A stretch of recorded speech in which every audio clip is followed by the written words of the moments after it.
అపోస్తలుడైన పౌలు గారు ఎఫెసీయులకు రాసిన పత్రిక 5వ అధ్యాయం 1-18 వచనాలు మనం చదివితే క్రైస్తవుల యొక్క నడక ఎలాగుండాలో తెలియజేస్తున్నాడు. 5:1లో ఎఫెసీ 5:1 దేవుని పోలి నడుచుకొనుడి, 5:2 ప్రేమ కలిగి నడుచుకొనుడి, 5:10 వెలుగు సంబంధులై నడుచుకొనుడి, 5:15 జ్ఞానుల వలె నడుచుకొనుడి, 5:17 దేవుని చిత్త ప్రకారం నడుచుకొనుడి, 5:18 ఆత్మానుసారంగా నడుచుకొనుడి. గలతీ 5:16లో కూడా ఉంటుంది. క్రైస్తవుల యొక్క నడక ఎలాగుండాలో పౌలు గారు తెలియజేస్తున్న మాటలు ఎఫెసీ పత్రిక 5వ అధ్యాయం.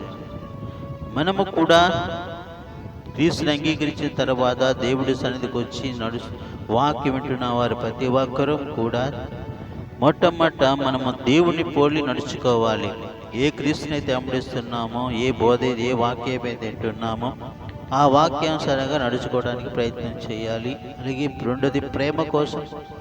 ప్రేమ అనేది అన్నిటి సహిస్తుంది, తాళుతుంది, భరిస్తుంది, ఓర్చుకుంటుంది. కనుక క్రీస్తుని ప్రేమను కలిగి నడుచుకోవాలి. లోక ప్రేమ వ్యర్థమైనది, కానీ క్రీస్తు ప్రేమ శాశ్వత కాలం ఉంటుంది. కాబట్టి క్రీస్తు ప్రేమను కలిగి జీవించాలని, అలాగే వెలుగు సంబంధులే నడుచుకోవాలి. మన సాక్ష్యం ఇతరులకు వెలుగులాగా ఉండాలి. ఒకప్పుడు చీకటి సంబంధులైన మనల్ని దేవుడు తన కనికరం చొప్పున పిలుచుకొని వెలుగు సంబంధుల వలె మనం నడిపిస్తున్నాడు. కనుక ఆ వెలుగును 10 మందికి చాటేవారిగా మనం ఉండాలి. జ్ఞానుల వలె నడుచుకోమంటున్నాడు. జ్ఞానము, ఈ లోక జ్ఞానము మనిషిని చెరుపుతుంది, కానీ క్రీస్తు జ్ఞానము మంచి మార్గం నడిపిస్తుంది, ఆత్మీయంగా బలపరుస్తుంది. ఎక్కడ కూర్చోవాలో, ఎక్కడికి వెళ్ళకూడదో, ఎక్కడ నడవాలో, ఎలా కూర్చోవాలో, ఎలా నడవాలో కూడా తెలియజేస్తుంది. దేవుని చిత్త ప్రకారం నడుచుకోవాలి, మన చిత్త ప్రకారం కాదు. మనం చిత్త ప్రకారం నడిస్తే మనకి కష్టాలు, బాధలు, శ్రమలు వస్తాయి. కానీ దేవుడి చిత్త ప్రకారం నడిస్తే వాటి నుంచి జయం పొందుకునే కృప మనకు అనుగ్రహిస్తాడు దేవుడు.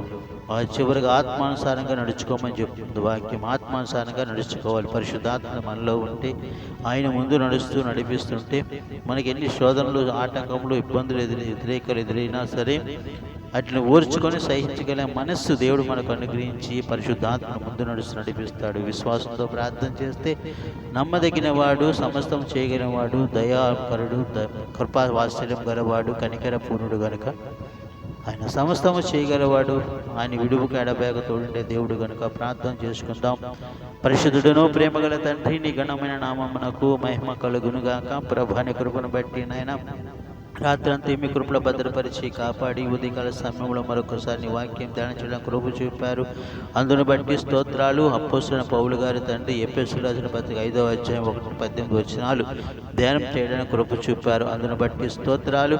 నైనా నిన్ను పోలి నడుచుకోమన్నారు తండ్రి. నీ ప్రేమను కలిగి, అలాగే వెలుగు సంబంధులై ప్రభ ఈ లోక జ్ఞానం కాకుండా నీ జ్ఞానాన్ని సంపాదించుకొని నీ చిత్త ప్రకారం నడుచుకుంటూ ఆత్మానుసారంగా నడిపింపబడుతూ తండ్రి నడిచే కృప మాకు అనుగ్రహించమని ప్రార్థన చేస్తున్నాను తండ్రి.